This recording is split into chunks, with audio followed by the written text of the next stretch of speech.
You know we're All right, recording here we now, go. right? Yeah, I totally know we're recording. Okay. This is for editing. This will be Yeah. edited for the future. Yeah. Okay. What if everything we experience is just a game? A game waiting for you to pick up a controller and play. And like any good game, it's filled with ups and downs and all arounds, and yes, it can feel overwhelming to even the most expert of players. That's why this podcast exists. It features players like us, players who, whether they liked it or not, rose to the occasion and did their part to change history for the better. They made it possible for players like us to reimagine a new world. They changed the game and get to speak their level up into a microphone as precious as gold. Welcome to the Golden Mike Podcast with your boy, Marc Cordon. Okay, what is shaking? Golden Mike Podcast with your boy, Marc Cordon. Hope you're doing well. Now, if you haven't heard of me, I'm a positive psychology coach as well as a creative strategist. So if you are a conscious leader who uses TEDx stages or digital courses or a podcast like this one, I am your boy. Let's get right to it. I've been waiting for this one for a while, y'all. Been waiting for this one. The person who's coming on today is known for his clarity, his creativity, and his down-to-earth style of teaching. He just wrote a book called Practice Intentional Acts of Kindness and Like Yourself More. I want to talk about that this whole time, about liking myself more and practicing intentional acts of kindness. Welcome, Alan Questel. Alan, what are you doing here? What are you doing here on the show today? I'm here talking to you. Thanks so much for inviting me. And I'm here to have a good time and to Yeah. help people help themselves and get interested in positive Yeah. ways of developing themselves. I absolutely love that. And, we're getting to know each other for anyone who's hearing this. We got to talk maybe like 10 minutes before this, and we're getting to know each other live. And Alan, I just wanted to know my story of going into positive psychology. I had like a long road of like sadness and loneliness and Yeah. anger that kind of led me towards positive psychology, that there's another Mhm. way to approach life. Now, I Yeah. know that we're going to be talking about intentional acts of kindness today. I know that you grew up in New York, but what was your story growing up? Have you always been this intentional act of kindness type of guy? Well, I'd like to say yes, but I couldn't even answer that question. Have to ask other people. I don't think that was actually, you know Oh, what?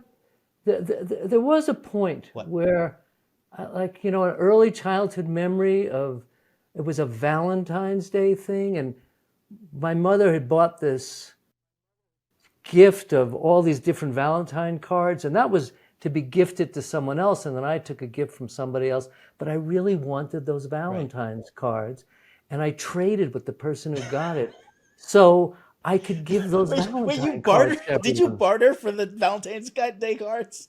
They were happy to trade with me. It was fine, Yeah. But that was, I look back and I think, well, that was something that was in me then. But I think I got sidetracked many times for many reasons throughout my life. And coming back to it became a moment of clarity, actually, of finding myself in a new way again that I'm happy with. When do you feel like you came back to it? Like, what was the story there? So, okay, well, there's a few stories to it. One thing is I teach the Feldenkrais Method, which is a movement technique Hmm. based on learning, and I help people with orthopedic problems, neurological problems, professional people, actors, dancers, musicians, anyone who wants to improve themselves and change their self-image.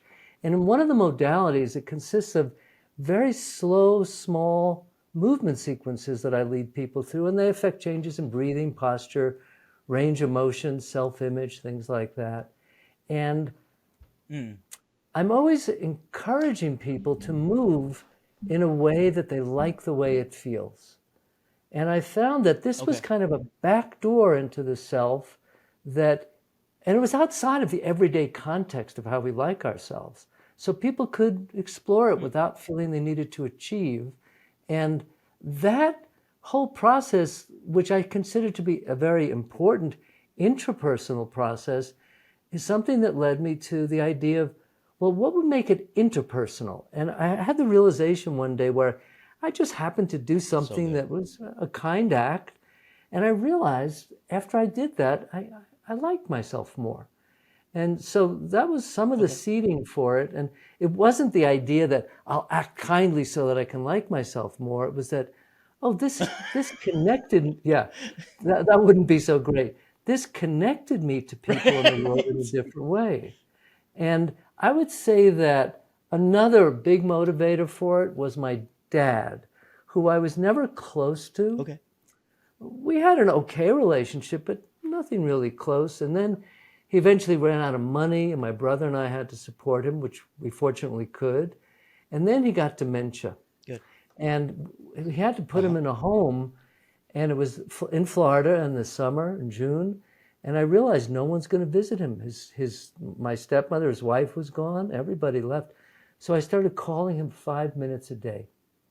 And that practice of doing that for over 3 years, every day, just picking up the phone, taught me a lot about what it means to make an investment in a kind act, regardless of whether I felt like it or not. And I think that was a big impetus to bring me to these ideas of kindness and stuff. That is really interesting, man. And so many ways that we can go with this, but I'm going to like kind of go a couple things that I'm picking up there. Number one was the part of the reason I came back to Florida is because of my father's dementia. Oh, And wow. Yeah. I don't know about you, but when he started going further and further, Alan, it became less about, I guess, him and more about me grieving. Yeah. I remember I was writing a book called Beyond Resilient, and it was about using positive psychology to help you get through hard things. And you know what?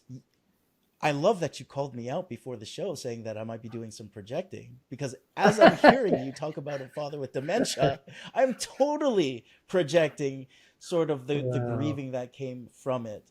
And I'm also thinking like, oh, you got me.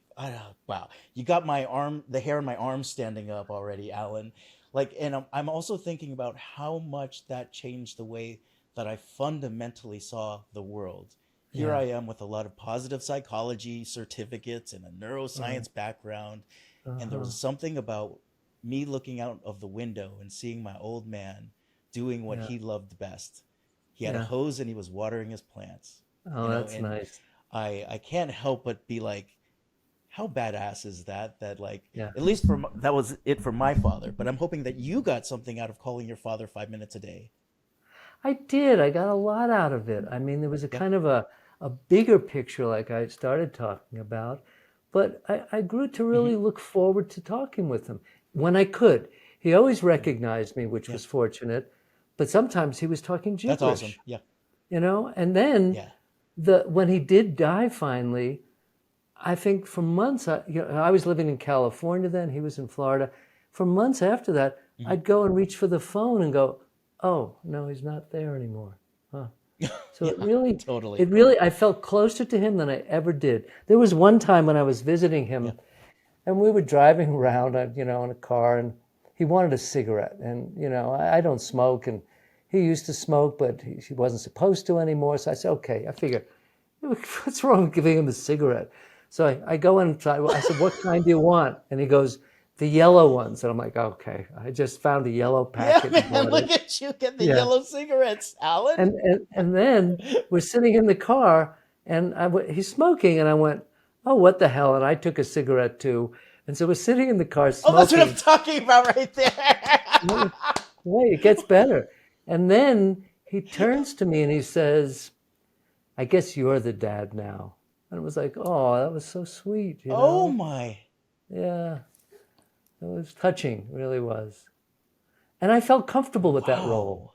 I felt comfortable, Yeah. Talk to me how you've taken moments like that. Those little moments where like someone will say something and change the way you think about your life, or you'll be doing something and you realize that you've turned it into this daily habit, calling your dad. Like, what does that look like for you now?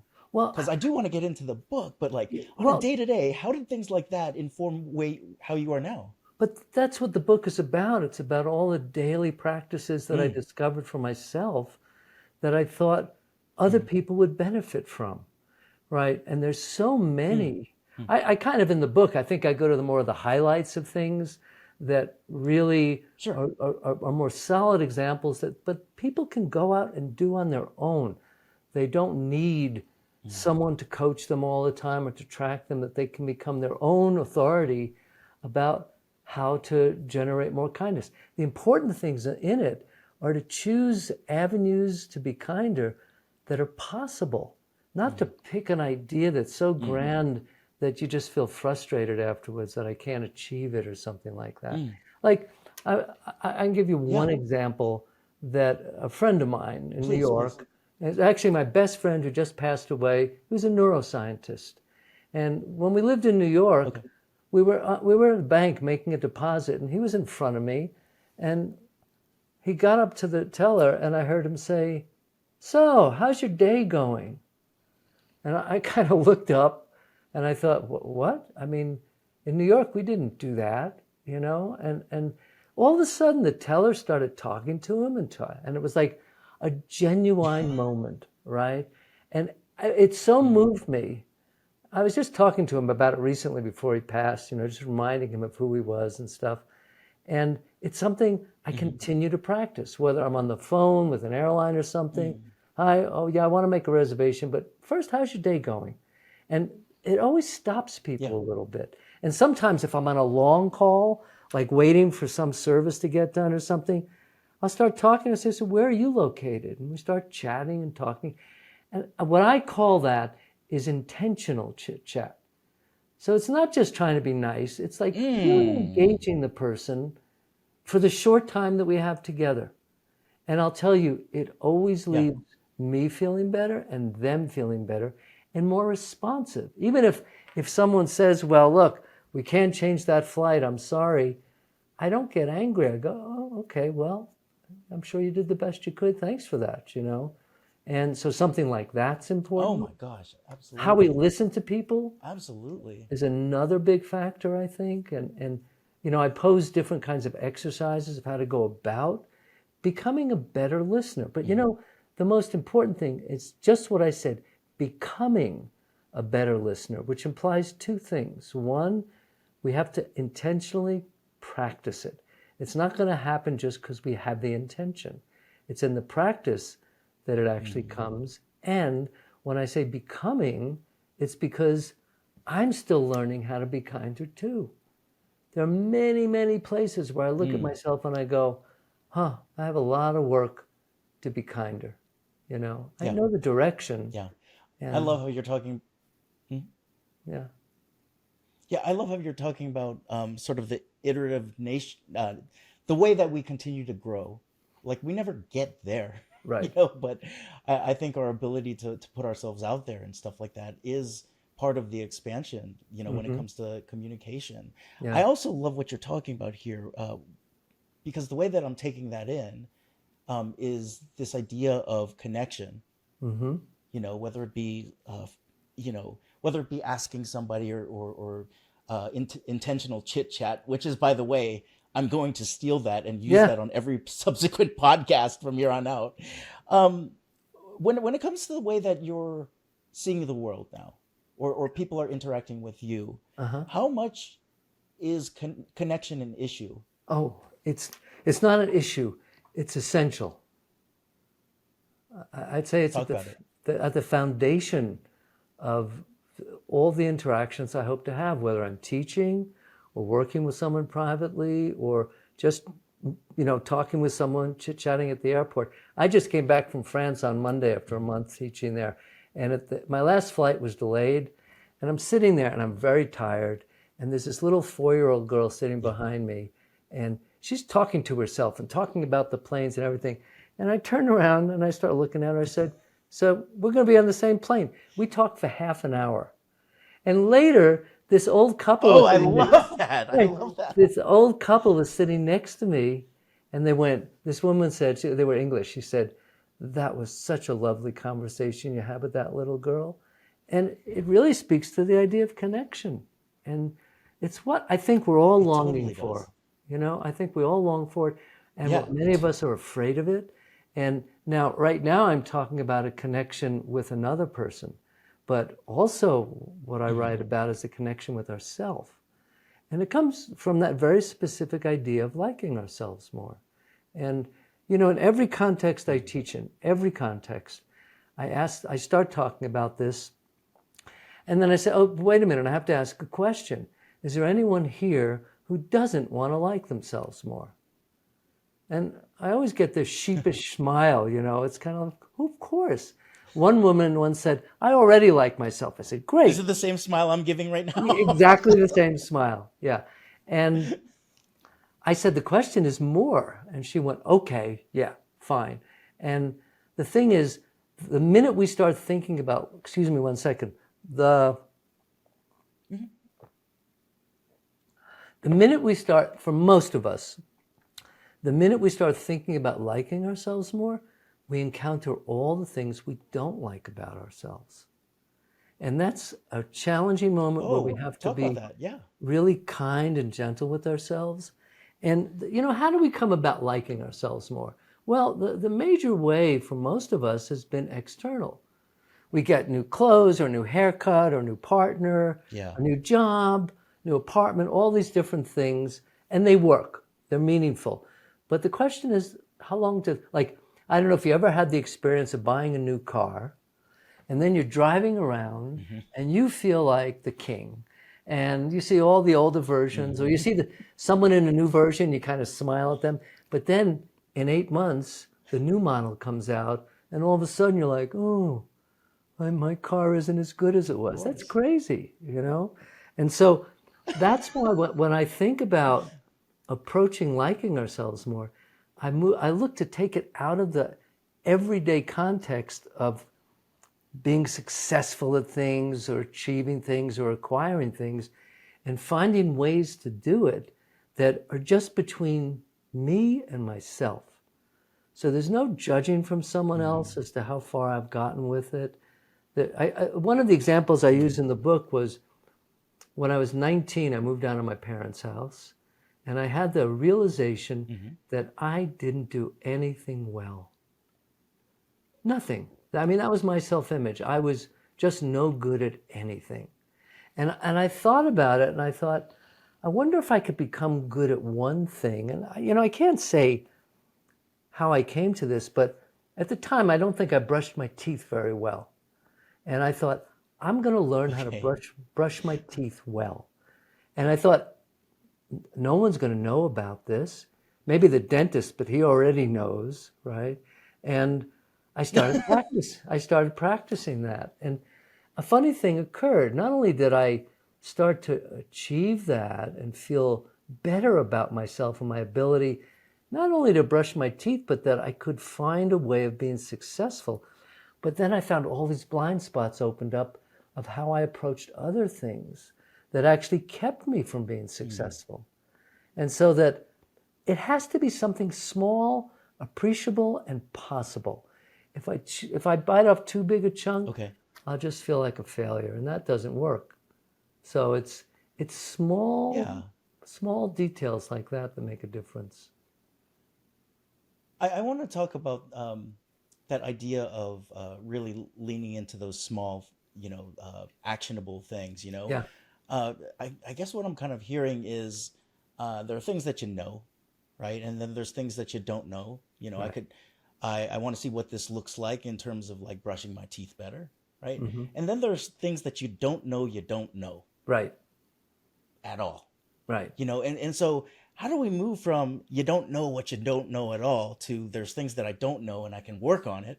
Right. And then just getting into more and more detailed, and I don't want to call it objective, but really fully self-aware of being able to see that whole spectrum of things. Yeah. Well, I mean, this is something I also address in the book. I talk about blind spots. Now, the nature of a blind spot, the things I don't even know that I don't know, I'm blind to them. Yeah. How do I become aware of them, right? They're not there, right? And so sometimes we need an outside source, like what you do with people or what I do with people, that we can help reveal their blind spots to them. But another way of doing it is in the regular practice of something so that it's over time, and that always has to be a consideration for revealing a blind spot, because the first approximation of revealing it is like, is there something out there? I think there's something. It's such a foggy, blurry kind of thing. And then it shows up again until one day I go, I think I do this. And it's kind of like, you know, I can say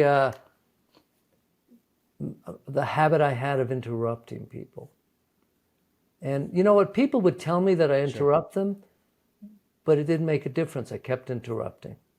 And then one day, someone said, they just said, I don't know why I crossed that tipping point or threshold where someone said, you just interrupted me. And I went, I did. And then I started to have to think about it, right? And so, or I'll give you a better example. I use humor a lot when I teach.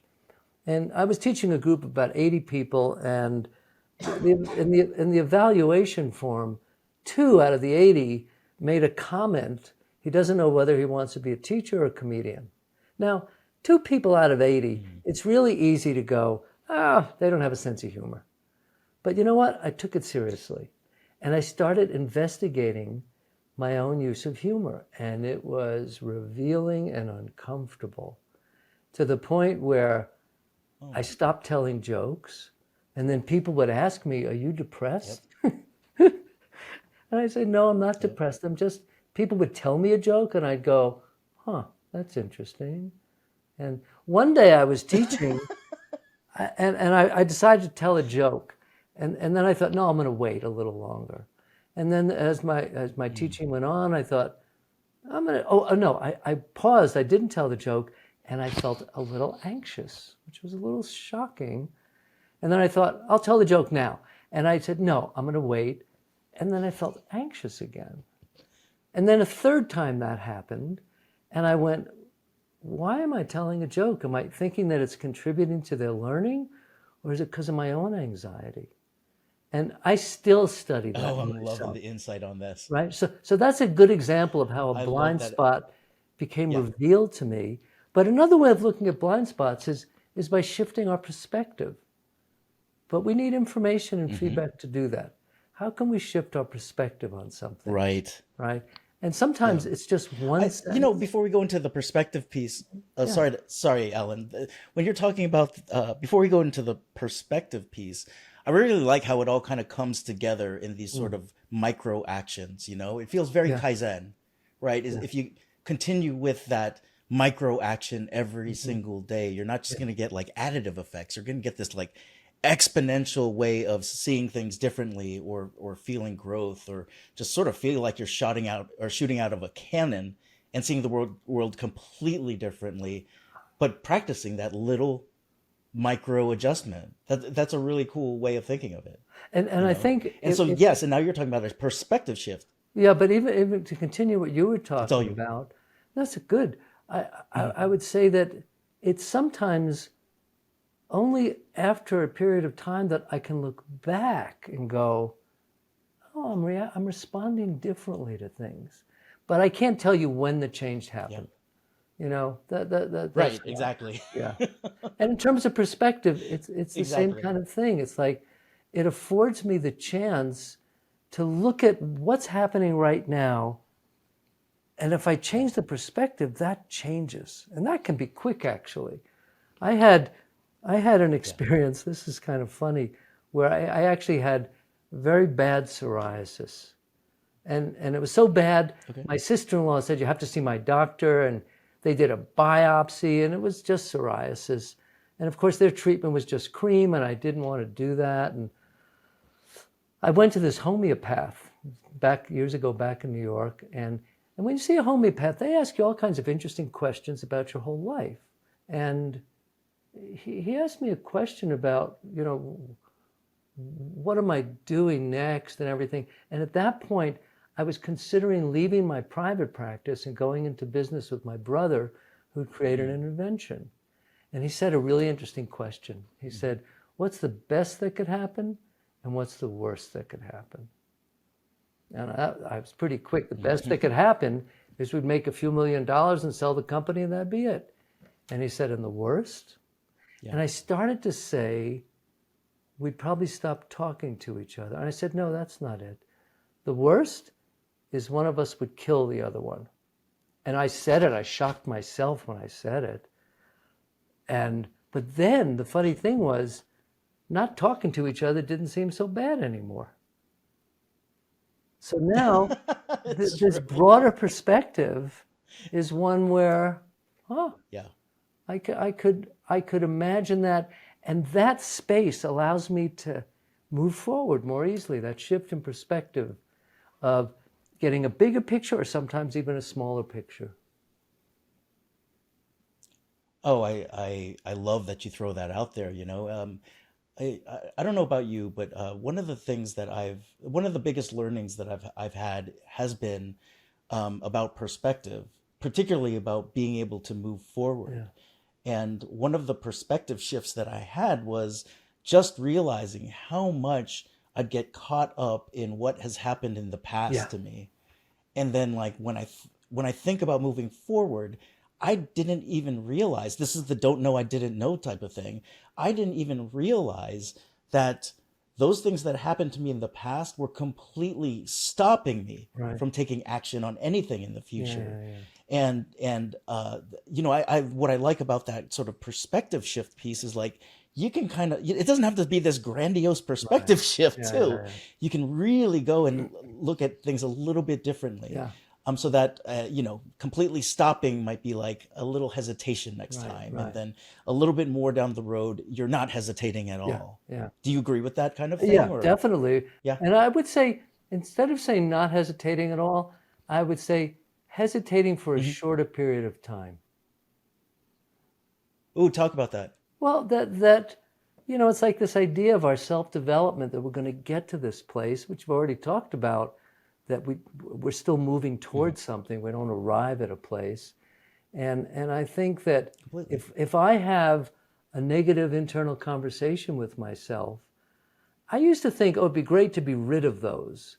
But I also look back now and I think that was kind of naive. But the difference is, where I might have spent days torturing myself with these thoughts, Yeah. maybe now I spend half Yep. an hour and I can move away from it. And another thing in terms of what you were describing from the past. So sometimes, let's say if I'm working with someone who has pain in their neck, and of course they don't want pain, and we talk about where they feel it and how and blah, blah, blah. And they came to me for that reason, to not have pain, which is great. But then I ask them an important question. I say, what would you like to be better at? And sometimes they say, well, I'd like to not have pain in my neck. And I said, great. But that's something you want to get away from. What do you want to move towards? The difference is that pain in my neck, it's like if anybody who's listening to this, if you just look at a chair in your room and you decide, I don't like that chair. I want to get rid of it. That's the pain in my neck, right? So now you go into the next room, but your consciousness is still wondering, where's that chair? You're always checking out, where's that chair? And then you get on a plane to go somewhere, and you're on the plane and you're going, where's the chair? Right? I mean, so we really, when we try to get rid of something, we attach ourselves to it. A good story about this is my uncle, who came to see me privately in New York when I was practicing there. And he's a dentist. He was a dentist. And he had back pain. He was always twisted in the same position all day long. And every session I did with him, he felt better, but it would come back. And he felt better, and it would come back. And so I said to him one day, I said, you like golf, don't you? And he went, oh, I love golf. So we started talking about golf and what he'd want to improve. And that session with him, we worked on more rotation and power and how he could improve his golf game. Now, the interesting thing was his back pain didn't come back, because I connected it to something that he was going towards. Because every time you try to get away from the pain, you're always checking to see if it's there. And we do that not just with pain. That We chair do in that the in all areas of our life, So that's another example of how we can shift our perspective. And when I talk about it, I'm making it sound like it's an easy thing. It's not an easy thing. It takes practice. Oh, yeah. we have to be Well, gentle. Yeah. yeah. I don't know if you talk about this in the book. I'm curious about what about that person who will come to you and say, "Hey, I want to get away from X." And then they say, "But I don't know what I'm moving towards. I just know that I want to get away from X." Oh, yeah. Yeah. Is there Sure. something that you do in terms of Sure. the process where it's like, this is the way to shift over? Yeah, yeah, yeah, yeah. So, that's like really what it speaks to is the idea of having more choices. So if X is one choice Yeah. that I want to get away from, off like I'm in a bad relationship. So I want to be out of Hmm. that relationship. But then what I'm left with is being alone. And I'm stuck between Mm. two variables that, and you know what, most of the time we'll choose the one that's known, unless it's really horrible or injurious to Yeah. ourselves. And so we need a Yep. third option, right? So that it creates some I love mobility that. between those two choices. And I would say that one way, and I don't mean this casually, and it doesn't describe all kinds of depression, but some people who are depressed are stuck between two things. And if I physicalized it, right, it would be like I Yeah. could stay at home tonight or I could go to a movie. And I'm Hmm. stuck. And by the time I finally decide, the movie's already started and I'm stuck at home. I didn't choose that. It was by default. But Yeah. if I can stay home, I can go to the movie, or I can visit some friends. That just gives a little more Yeah. space and a direction to move towards something more.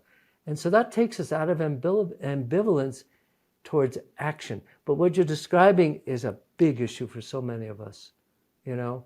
And then Oh, I'm sure. I'm sure. we have to think about it in yet another way, because one of the things that inhibits us from moving away from X towards anything else is the feelings that we have. And it's not that the feelings are Oh my gosh. incorrect, but that they're inhibiting me from moving. Yeah. And so there I talk about differentiating our feelings from our actions. And it's not the Oh, just we get. it's not the just do it mentality of Nike where you ignore yourself. It's like, oh, I don't want to do this, and I'm going to do it. And where I practiced that a lot Yes. was Yep. in meditating. So I meditated many years religiously, first thing in the morning. But if I lay in bed and even for a moment thought, do I want to meditate? Boing, I'd be back asleep. The bed was warm, I was Mm. comfortable, Hmm. but I didn't. I said, do I want to meditate? Go. And I got up and I sat. And the minute I was sitting on the Yeah. cushion, I felt fine. I felt, okay, this is what I'm doing now. And that action, Yeah. again, Yeah. it's an example of not spending more time trying to figure something out, but taking an action towards Oh, something. completely. Yep. Yeah. Yeah. I want to honor what we're talking about right now because a lot of the past few minutes has been the power of language, Yeah. right? Sure. To be able to say to yourself, I do not want to I do not want to meditate, and I'm going to do it anyways, Yeah. right? Or even when you were talking about these two variables, like I want to break up with my partner, but I don't want to be alone. And Yeah. then I'm thinking about how you're utilizing the word and in there, where you could be like, I want to break up with my partner and I don't want to be alone. Because then that feels a little bit more spacious, like you were talking about in Right. terms of choices. Yeah. Oh, it's for the best that we break up. And I also have my support group. I've got Right. my friends. Yeah. I've Yeah. got Yeah. all Yeah. these other things. So it's not just one Yeah. action to take. And then I also wanted to acknowledge what you talked about, sort of when it came to language, like that negative internal conversation that Mm. so many of us have that can be completely insidious. Yeah. Yeah. Yeah. In the book, I have a few mantras, and one is my own invention. Mhm. I was coming back from Europe after Okay. working for many weeks, and I was tired. And I was on this plane, and I started thinking about my next trip, which was going to be like in a week and a half. and all the things I had to do. And I got completely overwhelmed. And it was just like, oh my God. And I was kind of paralyzed in this airplane seat, but I caught it. And this idea of catching it, that's the trickiest part, to interrupt ourselves in some way. I caught it, and I asked myself one question. I said, is this a good time to be thinking about this? And the answer was absolutely not. I'm stuck on a plane. I don't have anything I can prepare. I'm tired. This is a terrible time to be thinking about this. And you know what? I started to feel some relief. And an hour later, all my internal noise geared up again. And I asked the question again, is this a good time? No. And I've discovered that whenever I ask that question, the answer is always no. But it gives me a little respite to what I'm doing. And then I have two other mantras that I got from a therapist I worked with, which are along these lines, which again, if you catch yourself in these moments to say, wait a minute, I'm driving around in a bad neighborhood. I got to get out of here. And that bad neighborhood is the continual thinking about something that, and then the last one is, I'm at a dead end. And that usually comes up when I'm imagining a conversation with someone and what's going to happen and how it's going to go. And I realized I have no idea. This is a dead end. I'm wasting my time thinking about this, And so those are the kind of things that I think we have to practice, and we have to learn how we can become a little better at it. Not an expert, but just because what I found is everything that I get good at, someone comes along and kicks me in the butt and shows me a blind spot that I didn't know about. And now I have to resolve that and navigate that. Yeah. What was the last big blind spot what was the last big one that you encountered, and what did that look like in terms of, did you have to go and pick up your own book and be like, I got to see what I say to myself? No, but it was because of my book that it happened. And it was a real, actually, can I read you a quote from the book? Oh, absolutely. I've got so many questions about the book. So yeah, let's start there. So it's not a quote that I wrote. It's a quote from Ram Dass. Let me find it here. So I read this quote and I really liked it. Why is this? Hang on, just bear with me for a minute. Okay, here it is. So Ram Dass said, he said, when you go out into the woods and you look at trees, you see all these different trees. And some of them are bent. You sort of understand that it didn't get enough light, so it turned that way. And you don't get all emotional about it. You just allow it. The minute you get near humans, you lose all that. And you're constantly saying, you are to this or I'm to this. That judgment mind comes in. And so I practice turning people into trees, which means appreciating them just the way they are. So when you ask me about a blind spot, my latest blind spot, well, I finished the book. I worked on it for a number of years. And I have to say that I feel pretty successful or accomplished at my ability to do the things that I write about, right? And then one day I thought, oh my God, the next level for me to become kinder is like so far away, I almost can't imagine it. And that was a blind spot because I didn't expect that. And it's exactly what Ram Dass was talking about. And, I've been living with this quote for a long time. And of course, if I would catch myself judging someone, I couldn't remember the whole quote. It was too much. But here's an example. I'm sitting in an airport and I'm staring at someone and I'm making up a story. It can be a positive story or a negative, but I'm making it up. It's a judgment, right? And so now if I catch myself doing that, I just say tree, and it's like everything dissolves. And I'm looking at just a person, not my ideas or stories that I'm making up about them. So it wasn't so blind that I didn't know I could be judgmental, but I didn't realize what I was taking on by writing this book as an expectation of myself to keep improving myself. you know? So So good, so good. that's the most recent blind spot, and it's keeping me plenty busy. I can imagine, my friend. I want to talk.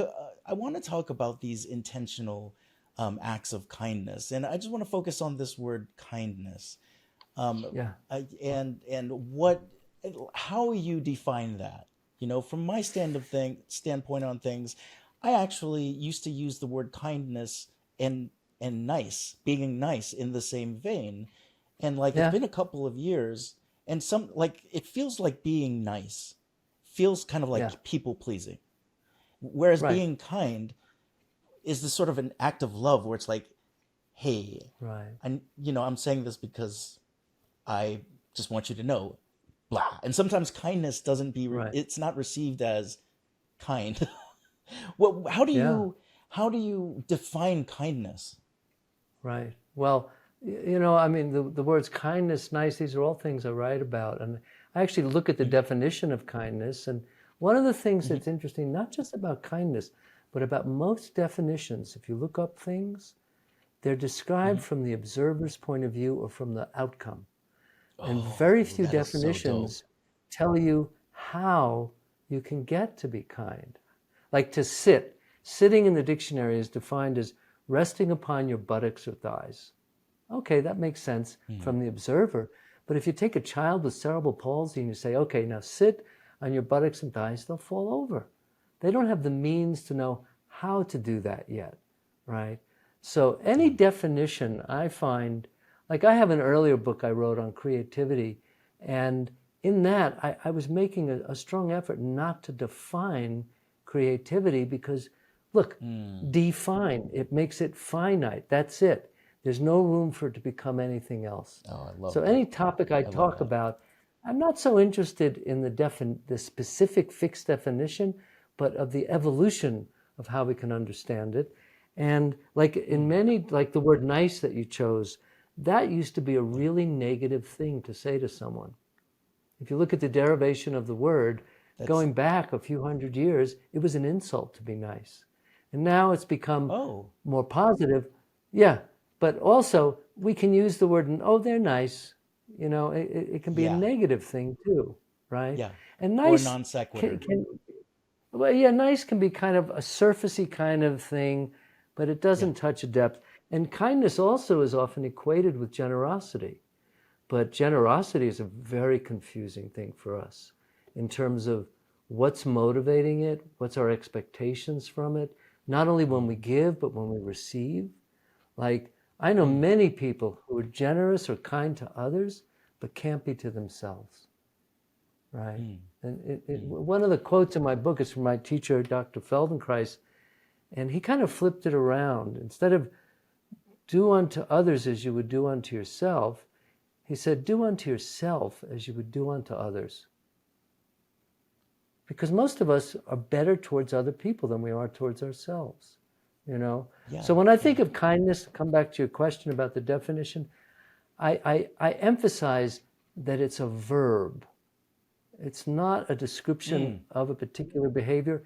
It's a description of how I can act in the world so that it oh, results in a better feeling within myself, a better feeling towards or with others, so that they have a better feeling in themselves as well. And so wow. that already starts to change it. And again, my thinking generally is to be inclusive. So I wouldn't eliminate a definition and say that's not right. I would say that's Sure, correct in certain contexts. But in other contexts, this sure. might be more correct, more right. And so kindness to me is an evolving thing, and because we're all different, it's going to show up in different ways, right? And so So it's good. always in approximations. Like, Mm, what did I see recently? Well, I can think here's an example of where I shifted something. So okay. I'd be like at the supermarket, and there'd be someone in front of me who looked very calm and very peaceful and very mellow, and was just kind of smiling at people and breathing deeply. And then the person in front of them started taking too long, and this person would get a little irritated. And I would kind of think to myself, oh, very evolved of you to get irritated like that. But you know what I realized? But it's funny, but what I realized after a while was they are evolving themselves. Who am I to judge where they Oh, are on the yes. path, Yeah. right? It's like whatever Joke place was someone on is you, Questel. big time. And it's like that statement of we're all doing the best we can with the information we had Oh, or completely. have. And so how can I judge anyone for their actions from that point of view? I might have the response where I go, I didn't like that, or please don't do that with me. And I have the choice to have a conversation. But, more often than not, we're a little timid of having those conversations. Either we go, it's not worth Oh, it, or I don't want to hurt someone's feelings. But what I've found is I can do that, but if I then hear the person's name and start going through that story again, I'm not finished with it. I need to resolve it. And sometimes the resolution of it means going to see a counselor or a therapist to help me navigate the way mm-hmm. through it. Sometimes it means approaching the person and saying, I'm not going to, here's again in language, I'm not going to say, we need to talk. That's just going to put someone off, make them defensive right away. But I can say, Right. I wonder if you'd be open to a conversation, and it might even be a difficult conversation. And if they say no, Right. then you know what? That resolves it. I know I'm done then. I can't Yeah. do anything more. I can't make them talk. If they say yes and I have the conversation, we may both come to a place where we feel, that's the growth in our relationship. We encounter challenges and Completely. difficulties, and how we get through it is a real measure and testament to the relationship. And Oh, yeah. it's a struggle You know what because I'm you know thinking about what? as you're throwing? Mhm. I was going to say one more thing that Yeah. very often people say, well, I'm not ready to have the conversation. I have to get better at having those kind of conversations. Well, I've got some news. Exactly. The only way you get better at having those conversations is by doing those conversations, Having the failing, conversations. making mistakes, Yeah. not being good at it, so that next time you have a better chance of resolving something like that. So, Oh, completely. And you know what you've got this sort of wheel turning in my head about this idea of sometimes creating zones of safety to have these oh yeah, conversations, and uh-huh. it's sort of switching around to take it even further. Um, Maybe considering zones of uncomfortability, where you can Oh come yeah, in, you're going to feel that tension or that evolutionary friction that comes from getting to know each yeah, other and growing. And then, but knowing that when we jump out of that zone of uncomfortability, we can be more connected, or yep. uh, we can empathize with another human being that we couldn't before. I actually, pretty early on in my book, I tell a story of Mhm. practitioners who have graduated from my programs or other people's programs. And they come to me and they say, my practice isn't what I'd like it to be. And we have a Okay. conversation, and I said, well, have you tried this? Yeah, have you tried this? Have you tried this? And they go, no. I said, okay, try that. And usually 3 or 4 months later, they call me up again and they say, well, I did that, but it didn't work. And we have the same conversation. Have you tried this? Yes, this, yes, this. Have you tried this? No, try that. And it usually goes through about Mhm. 3 or 4 cycles, and I always get to the same place. The last conversation sounds like this. Have you tried this? Yes. Have you tried this? Yeah. Have you tried this? And they go, oh, I'm not comfortable doing that. Mm. And what's really interesting is the people who do it, their practice takes off. And the ones who pull back and don't do it, it stays the same. So what we're talking about is entering in a realm that's a change in our self-image. And we all have this, I don't know where we get it from, this mistaken idea that change is going to be easy and comfortable, and it's not. Mm. It Yeah. really puts us up against things because I don't want to do that. Why? Well, it Right. doesn't feel right. Well, if It you wait doesn't for it feel to good. feel right all the time, not much is going to happen. And that's not to diminish or exclude our feelings, they're valuable, but as part of it. So we're back to the idea of differentiating our feelings. And there's so many, look, I just had a thing with a student in France, and it was a bit of an uncomfortable interaction, and there was a kind of an illusion afterwards of maybe we should get together and talk. You know what? It would have been really easy for me to just let that go, and you go your way and I'll go mine and not talk. But my responsibility as the director of the program, and it didn't feel comfortable. And I went over to the person, I said, so when do you want to have a conversation? They were kind of startled, you know? Now, did that feel comfortable? No, not at all. It'd be much easier if I just ignored it. And so anytime that I encounter, so that's a particular area that I get interested in, is that anytime something feels, I don't want, I kind of say, no, I'm going to do it, because those are my best teachers, the people who make me uncomfortable. Right. Yeah. The disruptors. Right? Yeah. I think this is, we're talking about easiness and comfort, and I can't help but feel sort of a possible bypass to certain things with folks that you've encountered, or if something comes up and someone asks, or I'm not sure how to phrase this, but like, where does practicing true kindness and then toxic positivity, like, what's the difference between those two things, if there is one? Well, okay, so I'm going to challenge you a little bit. So I wouldn't use the word true kindness. I would just say kindness. Oh, okay. There's certain Kindness, words. okay. When I wrote the book, I had to go through it, because in my writing, I'm kind of speaking to myself and doing stuff. And I searched through the book to make sure I avoided words like, well, the truth is, or in fact. I just wrote a paper for a journal, and one of the editors wrote back, she changed, I can't remember what I had written, but she changed it to in fact. And I said, nope, I don't like saying it's a fact. I don't know what a fact is. Things change too much too quickly. Okay? So now, you talked about kindness, and say again what the second thing was, when it's sort of toxic positivity. Toxic positivity. Well, toxic positivity is, it's just inauthentic, and people can feel that. It's like the studies that were done for managers that convinced the managers to say thank you all the time to everything someone did. Thank you. Good job. Thank you. Good job. Thank you. And you know what? There are other studies that show how that backfires after a while, because there's no real feeling of honesty in that.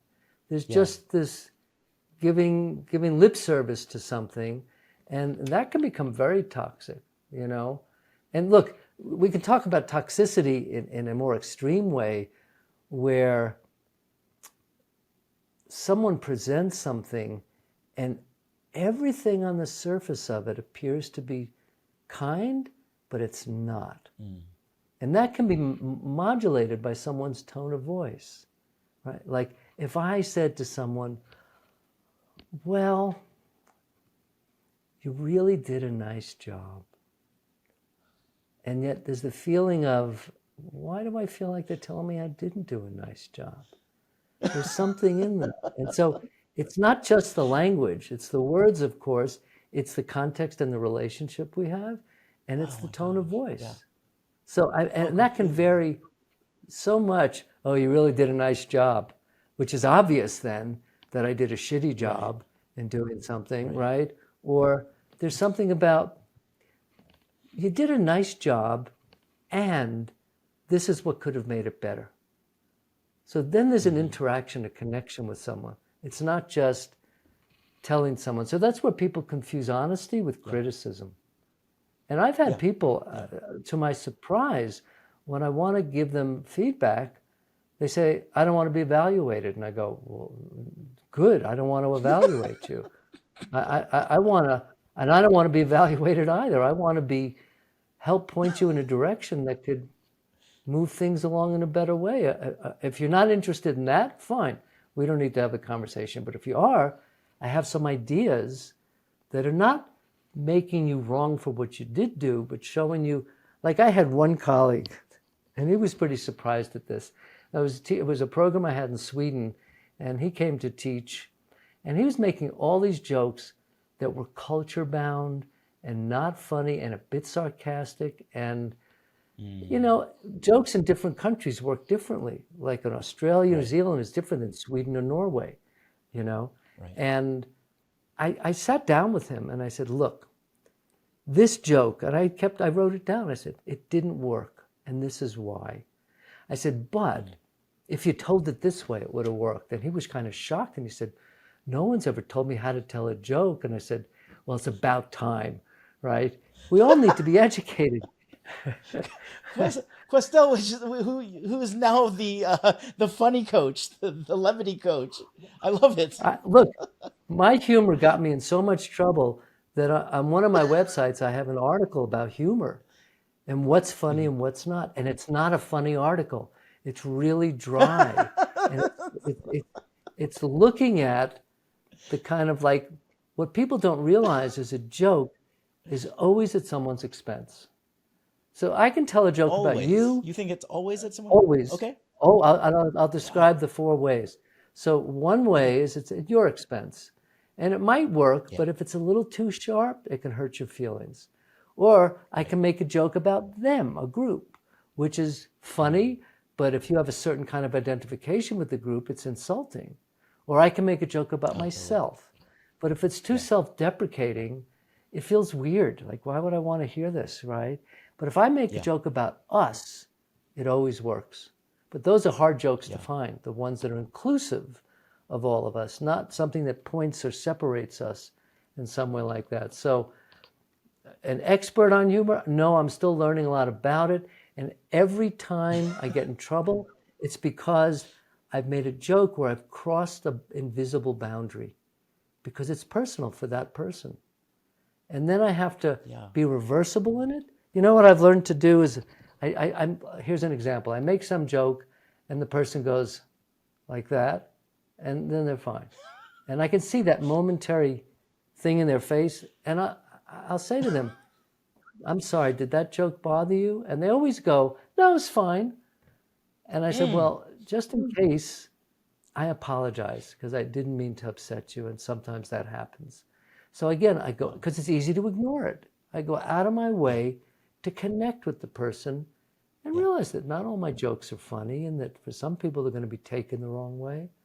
And the same thing when you talk about toxic kindness, like, well, how do I approach someone who's being like that? Do I say something?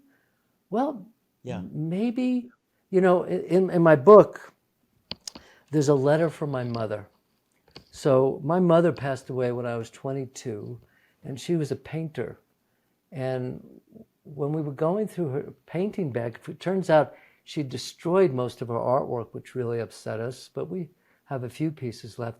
But in it, she wrote this long letter on a sketch pad when she was 39. I think my brother and I were like 8 and 10 years old. And her mother had died at 39, so she wanted to write some things to us that we couldn't understand at the time. It was like, whoa, when we found it. And she talks about truth and beauty and art. And in it, she says, I don't know if it's best to tell someone the truth, if it's going to hurt them. Maybe it's not good to tell them the truth. But if it's going to hurt you more not to tell the truth, maybe you should tell them the truth.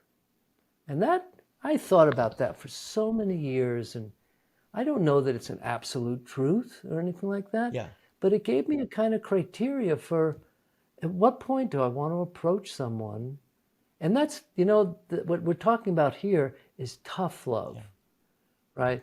That's the part of being kind in a tough love kind of way.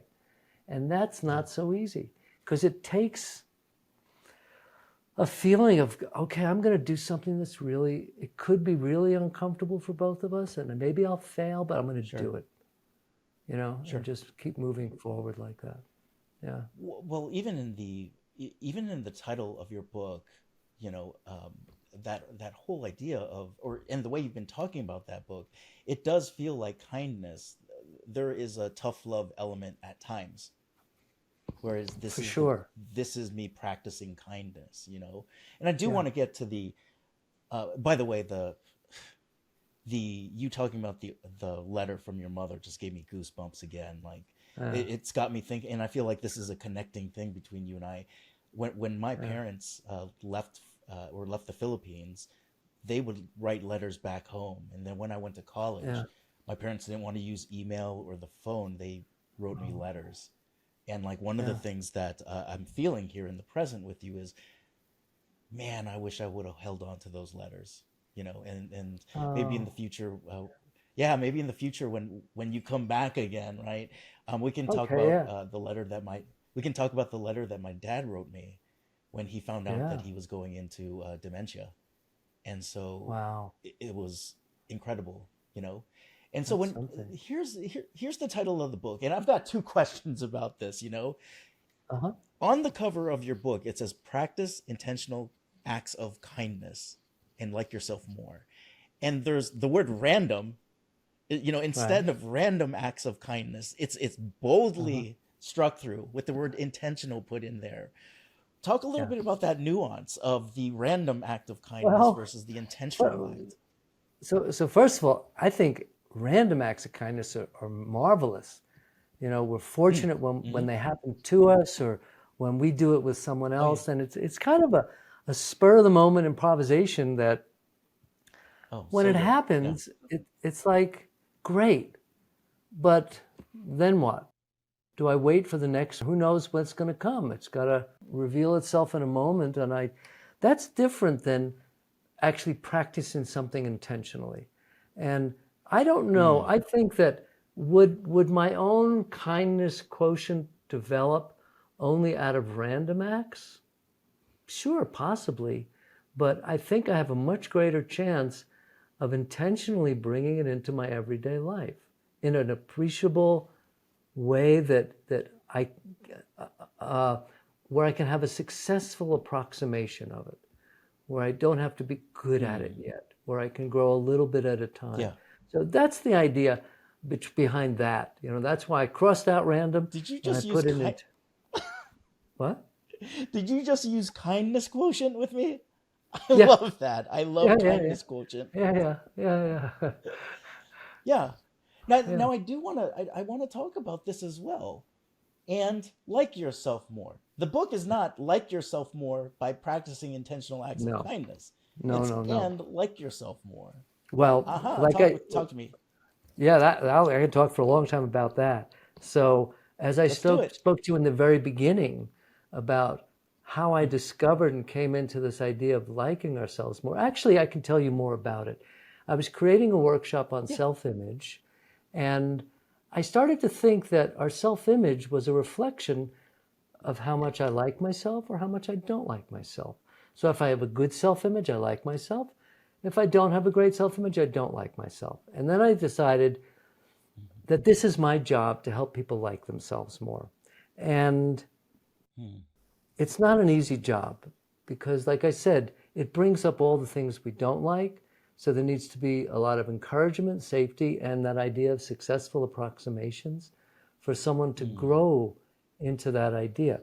But I'll tell you another story. So I was an actor before I did Feldenkrais, and I was fortunate to work with this man named Jerzy Grotowski from the Polish Theater Laboratory. And he was one of the big leaders in avant-garde theater in the 60s and the 70s. And I worked with him in France and Poland and America. And I hadn't seen him for a while. He was in New York. I was about to leave New York. And I was invited to a screening of a film about his recent work. And when I saw him, I said, you know, Jerzy, I haven't seen you for a few years. Can we talk? And he said, well, I'm leaving in 3 days. I said, so am I. And he said, how about dinner tomorrow night? Okay. Now, at that point, I was an assistant trainer in the Feldenkrais Method. And I said to him, you know, I'm becoming the teacher, but I'm still looking for a teacher. And I'm trying to find my own voice. And he looked at me and he said, well, how did Feldenkrais find his own voice? And I said, through his own difficulties, through his bad knees. And he kind of went, And I went, what's my difficulty? What's my infirmity? I thought, is it my humor? I said, no, that's a compulsion. No. Is it my size because I'm small? I said, no, I think I'm much bigger than I am. So no, that's not right. And for years, this question would float up in the background. What's my infirmity? And it would drift away. And then one day, after teaching this work about liking ourselves more, it drifted up and I went, my infirmity was I didn't like myself. And it's so funny to me that I came around full circle from not liking myself to helping others like themselves more, to realizing that was what motivated me to help others. So this idea of liking ourselves more, I can't think of, could I think of more? I want to say I can't think of two more fundamental aspects of what it means to be a human being, other than being able to like ourselves more and being able to be kind to ourselves and others. And I think that's the basis. You know, I mean, I haven't found the only thing what's underneath that I can't figure out is what I talked about before of like opening the window, the awareness to catch what I'm doing to make a change in behavior. I don't quite know how to describe that or be able to teach that to someone yet. So. I see that being quite difficult to teach. I'm also, as you're talking about this, I'm thinking about the work of Martin Seligman, who pretty much talked about, you know, moving from a place of learned hopelessness to a place of learned, I guess, optimism. And it's his work, his seminal work, talks about, hey, if you're stuck in yourself, see how that feels like to create service for another person. To give something away. And his work found that those sort of things, I think 6 weeks, that for a lot of people, they were showing signs of taking like antidepressants, you know, and it's a very powerful thing that you're sharing in your book. Well, you know, I also want to talk about this. When you talk about Seligman, I'm not familiar with his work, but I'm pretty clear that everything that I write about in my book existed before. I think I may have put them together in maybe a more novel way, so it relates in a different way, but I don't think any of the ideas are new. I mean, you know, to have a new idea is quite an accomplishment, you know. And people tell me they're new ideas to them, but then I find other authors and stuff who said something like that. And it's like, you know, there was someone who preceded Newton, you know, and Galileo, and it's like, these guys weren't the first. They were the first who got recognized for it, you know. I would like to have met Mozart's piano teacher. That would have been an interesting person. You know? I absolutely love it. And actually, one of the things that I like about works like that, Seligman, is that gets to draw in the funds to look at it deeper. And see what interventions look like that are practical. You know, like the fact that you're teaching courses on this material is fantastic, because I could see that as a modern day social movement to be able to change like the zeitgeist of the way things, you know, look to the way things could be, you know. And I also wanted to talk to you about spirituality, by the way. A lot of things you talked about the Dalai Lama. I want to hear about it, but one of the things that you talk about with spirituality is around the idea of spirituality can happen after a period of initial confusion. Talk to me about that. Well, first I'd have to say that for a long time I was pretty confused about what it meant to be spiritual, or I was skeptical or suspicious of it. And sometimes I'd meet people who were, quote, spiritual, and it was like I didn't trust it. It seemed like they were layering something on themselves or something. And you know, I remember coming to this myself, but it wasn't a new idea, which was one day thinking being spiritual means being kind to myself and kind to others. And the practice of how I get there, from whatever religion or spiritual practice, I think that's the intention behind it. I haven't seen a religion or spiritual practice that goes in another direction. And when I think of that, I think of it in terms of being connected again. So like it's the Dalai Lama who said, kindness is my religion, right? So when I read that, I was like, I guess I didn't think of that, but that's okay, right? I mean, I didn't need to be the author of something like that. And what does it mean to be spiritual, right? And again, I kind of hesitate to go into any kind of definition of it other than kindness towards ourselves and others. And then the recognition that someone who has a spiritual practice who doesn't seem very kind is on the evolutionary path of finding that, right? And that's something that it's a bit of a puzzle, because I meet people who don't practice in any particular way, and they seem deeply spiritual, right? And others who practice a lot, and I think, I think you got a long way to go if I can make that kind of evaluation with someone like that, But it's like, not yet, Can I actually, you mentioned the Dalai Lama. Can I read you something else? Oh, completely. So, completely. When I wrote the book, and a good friend of mine helped me with the illustrations and the formatting, and one day he said to me, you don't have a foreword in the book. And I said, I know. I don't know who, and I'm just trying to get it out there finally. And he said to me, what about the Dalai Lama? And I went, what are you, mad? The Dalai Lama?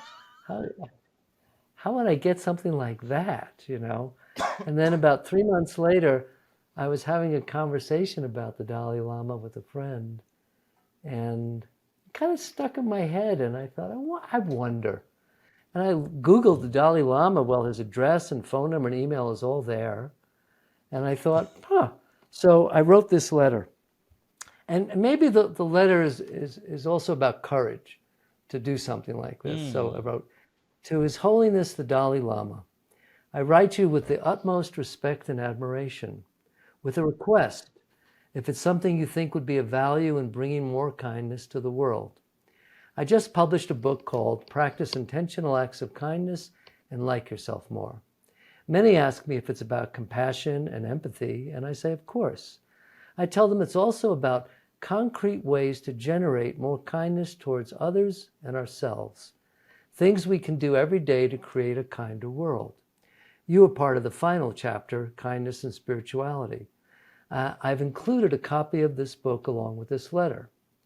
Back to my request, asking with as much courage and humility as I can muster, with the understanding that it's likely too unrealistic, too large a request, realizing that before I even ask that it's not possible for you to fulfill it, as you must receive many requests like this, also knowing that it's only in asking that there's a small chance you could fulfill it.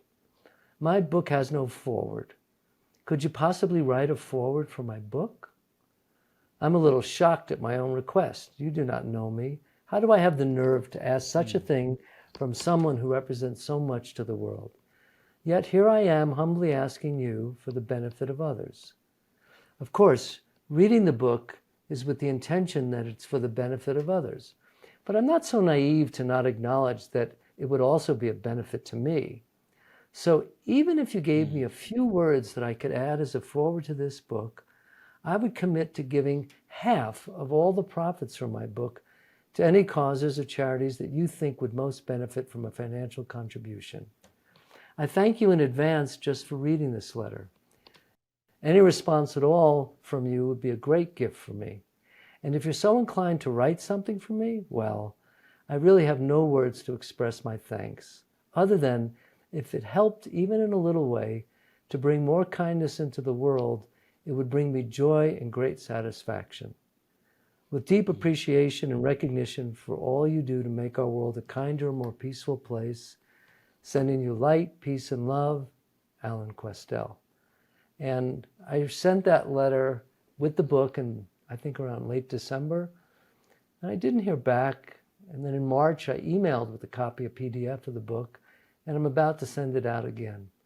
And to me, it was like, I wish I I wish I could have put this in the book. both as an act of the actions we need to take to find out if something can happen, to be courageous like that, not to hold back. And also, like when I read it to my brother, he said, half of all the profits? You're certainly not in this for the money. And I said, no, I make money. This was something I wanted to give to the world. So hopefully it reaches more and more people. That's the most I can hope for. Sure. Absolutely. Yeah. Absolutely. Fantastic. That's not something ChatGPT can write up yet. A letter like that. I get worried about that. I'm a little worried about that. That's for podcast number 3, my friend. Yeah. Yeah. I guess the question that I have to you is, why don't you just give 50% of the stuff away either way? I might. It hasn't been that much right now. But you know what? Every time I read this letter, that's a great point, because every time I read this letter, I think he's right. I should do that. Yeah. I'm moved by that letter. And I'm just thanks. Just putting it out there as a possibility, And you know what? You asking me that question puts me in an uncomfortable place. But not like, I feel bad, you shouldn't have said that. It's like, yeah, why don't I do that? Huh. Yeah. I need to think about that. Right. And you planted a seed that's it's like the growth of something pushing through the earth to get to the sun. It's not so easy, but I think you're right. I think I have to consider this in a serious way. So thanks for that. No right and wrong. Yeah. You're welcome, brother. I'm also thinking about this for the book. It's been long since you finished the manuscript for the book. In terms of the things that you've come across lately, or the people you've interacted with, or the things that you've seen, or the perspective that has shifted for you, if there was one more thing or chapter or paragraph that you would have loved to have written in your book, what would you have written? Well, I would have included this letter for sure. And so the thing that I'm interested in exploring, but I don't have any content to write about, is what I mentioned before, is how do we wake up to that moment of interrupting our actions or our thoughts or feelings to take a new action. So that's something that I think about. I have an idea for another book, but I haven't gotten ready to write it yet. And maybe that would relate to this. I don't know, because I haven't done it yet, which is, the topic would be about being offended. And I look at the word that's a big jump there. So, but the word offended to me is like the umbrella for almost all negative feelings. Anger, jealousy, entitlement.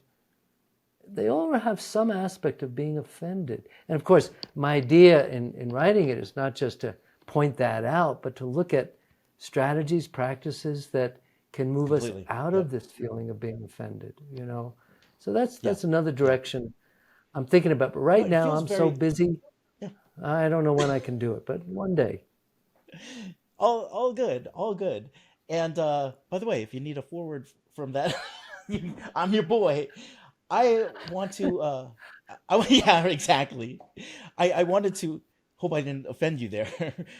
No, I also know not at all, really. I wanted to bring this up as well. In the past, you've written about creativity, and that's where I'm going into the next phases of my life, is getting into that realm of being creative and bringing things in and using language that is powerful, looking at the possibilities of things. So here you are, you're writing about kindness, and then you're writing about creativity. What do you see as sort of the interconnectedness of those two themes, And if you want to throw in being offended, throw it in there. No, I wouldn't. Definitely like the play between.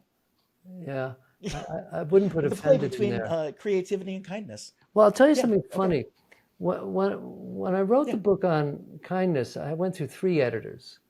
And then at some point, I thought, Well, if this book gains any traction, they're going to find my other book, and it really was never edited well.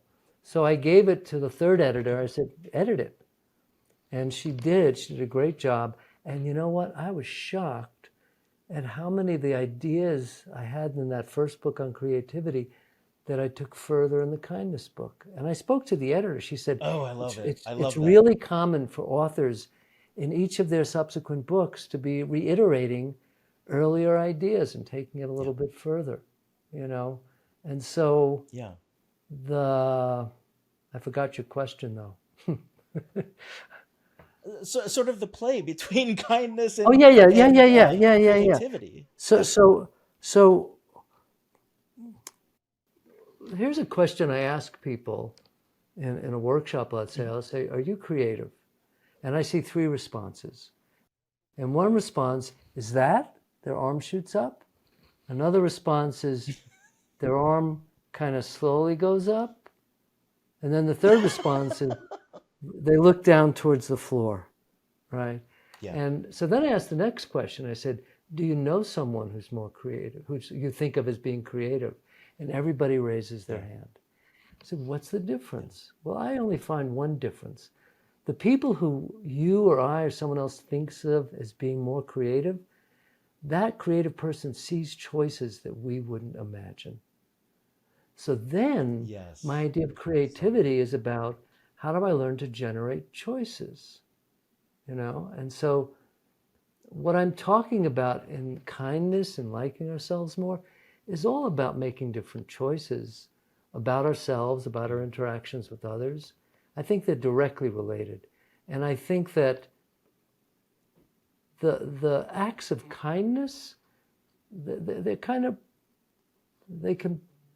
what's the word? They can further themselves on and on, so we become more creative with it, right? If I was kind in that way, I can do that too. But I can only get to do that too once I've done what I'm doing now. So again, it's the action that leads to it. It's looking at how can I practice these things, whether it's creativity, whether it's kindness, or liking ourselves more. So they're all connected to me, for sure. Yeah. I love it. And, when you're talking about folks who are putting their hands up or down for creativity, I wonder if you would have asked them when they were in kindergarten if they were creative or not. Hang on, you broke up. I didn't hear you. Say it again. Oh, okay. Yeah, in terms of you asking your cohort or your class whether or not they are creative and them putting their hand up and down. I wonder what that would have been like if you asked that when they were in kindergarten. Oh, completely different. They'd all be like this, every one of them. Yeah. It's a beautiful example. And that's kind of like, where we started out in the beginning, and the story I told when I was 5 years old, and I wanted that Valentine card collection to give to people. That's the thing. Like when I was at the airport talking with this 4-year-old, I mean, it was completely amazing, creative and fun, and no inhibition about something. I mean, there were a couple of times she said something, and her father kind of went, "No, no, no." And I said, "It's fine." We were talking about creative. I asked her how old she was, and she said 4. She did this, kids always show you the numbers. And then she said, "How old are you?" And I said, "I'm really old." And she said, "How old?" And I told her, and she was like, she didn't even know what it meant. It's like those numbers don't mean anything to a 4-year-old, but kids, they're like the model for it all. Yeah, I agree. Oh, completely. And what I love about creativity or kindness, there's a sort of contagiousness to it. Even in this story, like about you talking to someone in the airport, the father is engaging. Mm-hmm. There was a random couple from Britain, that was engaging with it. It is what it is. And I guess to bring some of the things full circle, which are just naturally happening, is that why does anyone need to define certain things? And I'm here asking, what was kindness and all this stuff about? And maybe it's just, you just do it.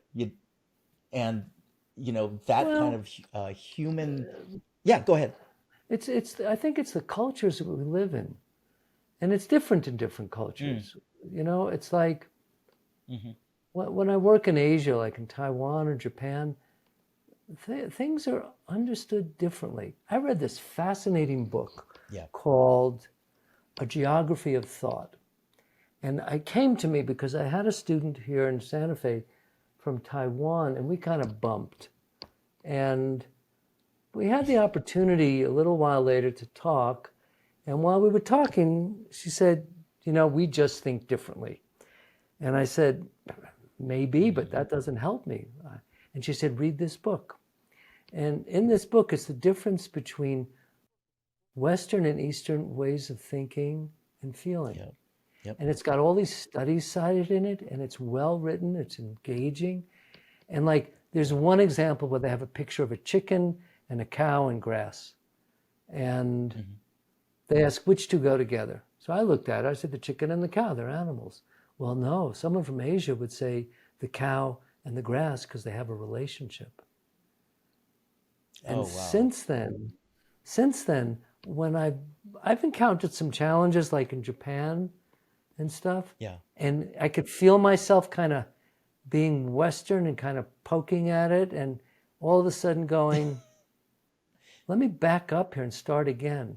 And it's fascinating because Mm, every time I entered into the challenge from the point of view of relationship, it got resolved yeah. easily, I easily. love it. And it was like, I love it. huh, that's so, but Yeah. our cultures look to define things, and they're just defined differently in different cultures, and we're all Yes. subject to the being born into a culture, and our thinking and our world evolves because of that. We don't have a choice in that.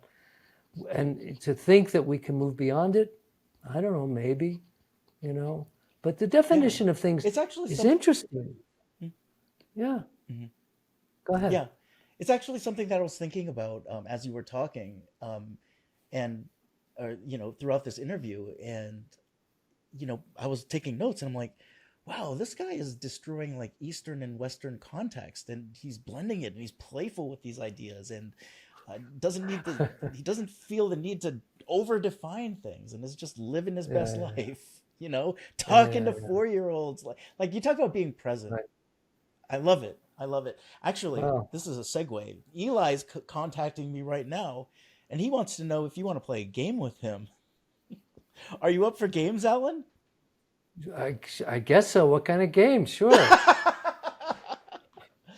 So I don't know if you know this. The overarching name of my company is called the Joy Revolution, right? And so we'll talk Uh-huh. about that in a second. But a lot of where you've been going with this is leading to this idea of joy and play and Yeah. Oh, and yeah. connectedness and harmony and balance. And so I Yeah. think Eli just wants to ask five questions of you, and it's basically he puts out the prompt and you answer it, and then he gives you points whether whether you pass or fail. Would you be willing to do that? Let's go for it. Let's go. Let's do it. Okay. So, like I said, 5 questions. You can answer it in one word or in multiple words, and then Eli Yes. grades. No.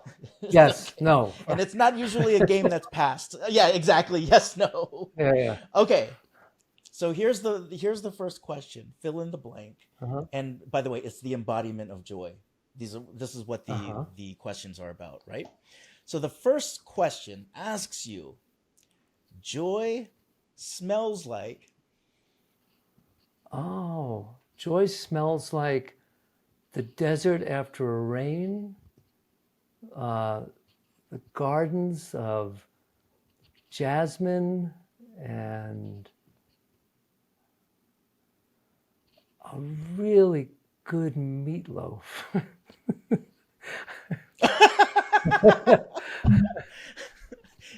Eli, funny you ask that because the set in front of me turned into a desert. The rain has just happened, and Eli's eating some meatloaf in the desert. That's How did good. you choose that, I, Alan? you know, 1 point for I, you. I'm One kind of point for intuitive like that. This reminds me of Wait, Wait, Don't Tell Me. you.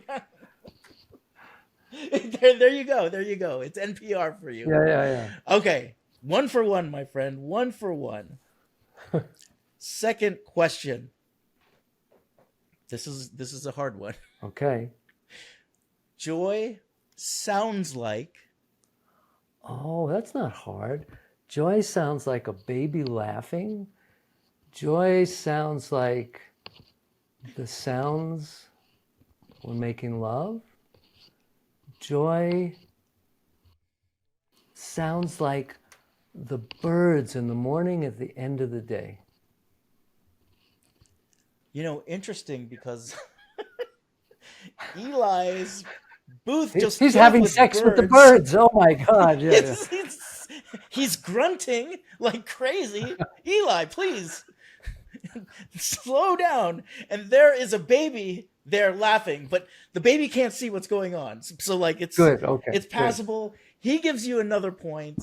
2 for good. 2, Alan. Who would have ever known this? Who would have ever known Let's it? keep going. Let's keep going. Let's keep going. Next question. Joy tastes like.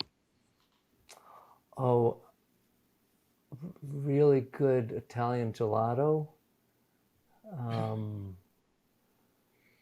Really good fresh strawberries and watermelon.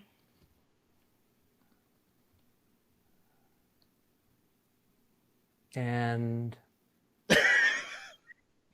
the taste of cold, fresh water when you're really, really thirsty. Okay, he's got a question for you. What flavor Yeah. gelato? What flavor gelato? Oh, yeah. Well, depends on where I buy it. I'm going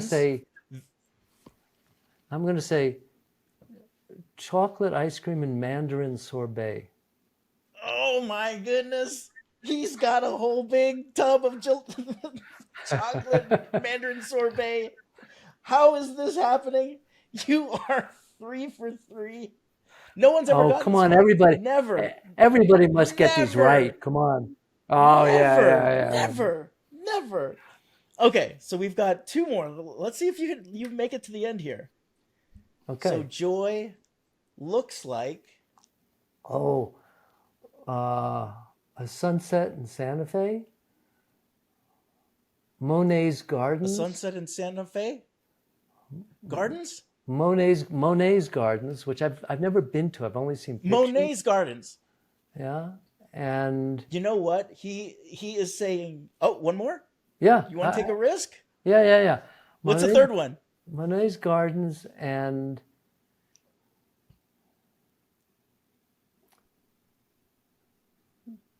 the beauty and elegance of a great basketball player, a great dancer, and a child. So we've got basketball going on. We've got gardens going on. He's giving you the thumbs up, but actually he's deducting 1,000 points for you saying that everyone wins this game. You are now 997 or 94 negative points. I told you, Alan, you needed to respect Eli. I needed you to respect him. Okay, well, you know what? Final one. Wait a second. All I see is you. I think Eli is a fiction. What? He is taking another 1,000 points. Eli, please. He is taking another 1,000 points off for that. You are now 1,996 points. Wow. You accused Eli of being me. 98 points. You accused Eli of being me. Wow. He is really mad right now. I've got one more chance. Can I recoup everything with this last question? I have never seen a point go above 1, but why not? Why not? Okay. We can't let our past dictate our future like we talked about. Okay. Right? Good. So the last, he's got his game face on. The last question is, joy feels like. Oh, joy feels like the ocean on a warm summer day. Joy feels like the soft skin of your partner. Joy feels like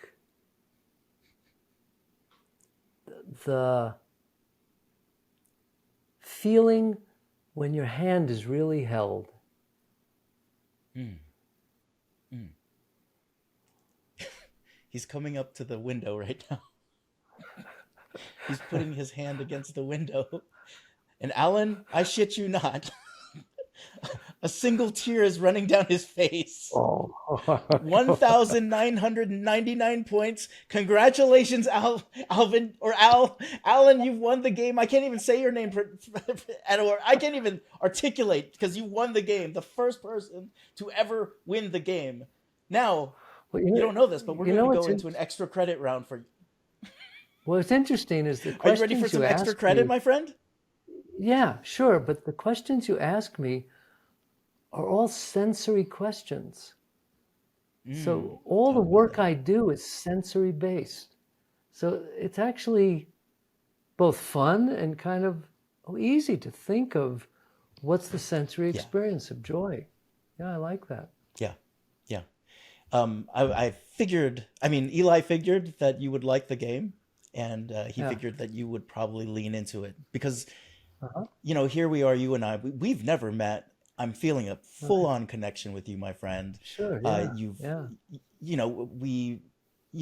hour ago we exchanged emails. I was coming in late, these sort of things, and like an hour later, you've said things that will stick with me for a long period of my life.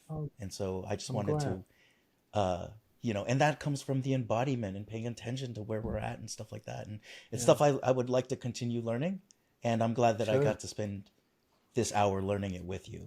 And it's so completely here's mutual. The thing. I love it. Yeah. So here's the extra credit question. My company is called the Joy Revolution, and it's called that because not only, and I'm sure you felt this, especially in times when you've been disrupted and you don't expect it, but there's a revolution of joy on the inside, right? Where it almost feels like the heart is full and it's overflowing. And the other joy revolution can be one, or can be one of you are full and you can use joy as a way to bring about widespread social change. Mm-hmm. We don't have to be angry 24/7 when we're improving. We can move some of those things in joy. Right. So it can be either an inside thing or it can be something on that you use as the leadership tool. So I'm asking you, Alan, what is your joy revolution? What is my joy revolution?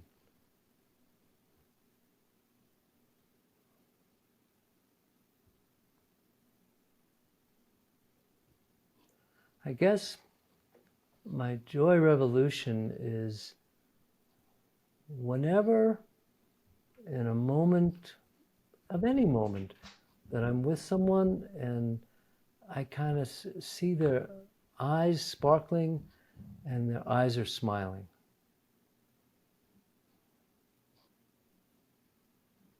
I absolutely love it. I hope that we keep in touch, my friend. Sounds good to me too. Having this conversation with you. Yeah. Don't forget, y'all. Alan Questel, his book is Practice Intentional Acts of Kindness and Like Yourself More. You can see all things at his website, practicing-kindness.com. So, on behalf of Alan, myself, and Eli, for your sake, for my sake, for our sake, for goodness sake, start your revolution. Start it in love, Thank you. in light, in shadow, and in joy, baby. See ya. Thanks so much. Thanks so much for having me on your show. I really enjoyed our conversation. All right, I hope you enjoyed the Golden Mike podcast. There's more good stuff coming your way, so keep in touch, yeah? And know that you never have to go on this journey alone. So don't forget all the episodes, blogs, and resources at podquest.co. That's podquest.co. So until then, what will you do to change history for the better? Let's go out and play, shall we? Press start to begin. See ya.